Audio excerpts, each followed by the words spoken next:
ज्ञानव्यापी मस्जिद में सर्वे का काम पूरा हो चुका है। सर्वे के दौरान यहाँ कई महत्वपूर्ण साक्ष्य मिलने का दावा किया गया है।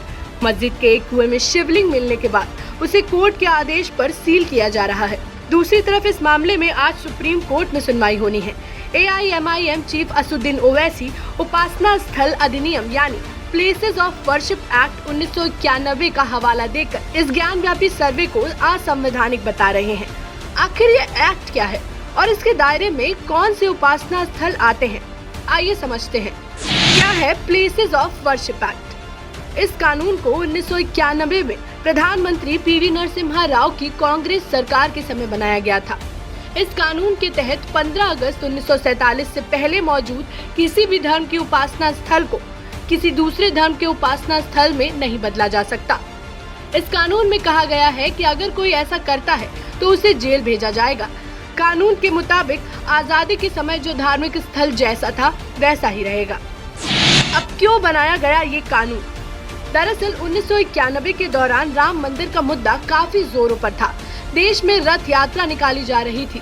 राम मंदिर आंदोलन के बढ़ते प्रभाव के चलते अयोध्या के साथ ही कई और मंदिर मस्जिद विवाद उठने लगे। इससे पहले 1984 में एक धर्म संसद के दौरान अयोध्या, मथुरा, काशी पर दावा करने की मांग की गई थी। इन्हीं मुद्दों को लेकर सरकार पर जब दबाव बढ़ने लगा तो इस कानून को लाया गया।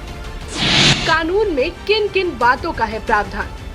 कानून में कहा गया है कि कोई भी व्यक्ति इन धार्मिक स्थलों में किसी भी तरह का ढांचागत बदलाव नहीं कर सकता है।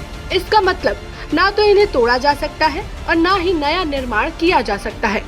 कानून में ये भी लिखा है कि अगर ये सिद्ध भी हो जाए कि वर्तमान धार्मिक स्थल को इतिहास में किसी दूसरे धार्मिक स्थल को तोड़कर बनाया गया था, तो भी उसके वर्तमान स्वरूप को बदला नहीं जा सकता है। इसके अलावा धार्मिक स्थल को किसी भी रूप में बदला नहीं जा सकता है। अयोध्या मंदिर को रखा गया इससे अलग। हालांकि इस कानून से अयोध्या विवाद को दूर रखा गया। इसके पीछे तर्क दिया गया कि ये मामला अंग्रेजों के समय से कोर्ट में था, ऐसे में इसे इस कानून से अलग रखा जाएगा। क्या ज्ञानव्यापी पर लागू होगा ये कानून? ज्ञानव्यापी मामले में ये कानून लागू होगा या नहीं, इस पर सभी पक्षों की अपनी अपनी राय है। एक पक्ष का कहना है कि 1991 में यही मामला कोर्ट में पहुंच चुका था, ऐसे में इस पर यह फैसला लागू नहीं होता है। जबकि दूसरे पक्ष का कहना है कि जब कानून बन चुका है तो उसके दायरे में सभी स्थल आएंगे। अब इसी बीच देश के कई मस्जिदों में इस विवाद ने तूल पकड़ लिया है। ज्ञानव्यापी के साथ साथ कई और भी मस्जिद हैं जहां ऐसे ही कुछ विवाद ने जन्म लिया है।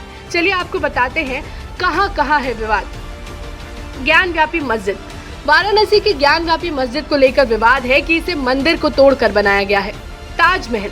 आगरा में ताजमहल को लेकर दावा है कि यहाँ पहले शिव मंदिर था, ऐसे में तेजो महालय को लेकर नया विवाद छिड़ा है। शाही ईदगाह मस्जिद। मथुरा में श्री कृष्ण जन्मभूमि के बराबर में स्थित इस मस्जिद को भी मंदिर को तोड़कर बनाने का दावा किया गया है। भोजशाला। धार में हिंदुओं के मंदिर पर मस्जिद बनाने का मामला विवाद में है। यहाँ नमाज पर रोक लगाकर पूरा परिसर हिंदुओं को सौंपने की मांग की जा रही है। कुतुब मीनार। दिल्ली में कुतुब मीनार का नाम बदलकर विष्णु स्तंभ रखने की मांग की जा रही है। यहाँ भी हिंदू मंदिर का दावा किया जा रहा है। अटाला मस्जिद। जौनपुर में अटाला देवी के मंदिर को तोड़कर मस्जिद बनाने का दावा किया गया है।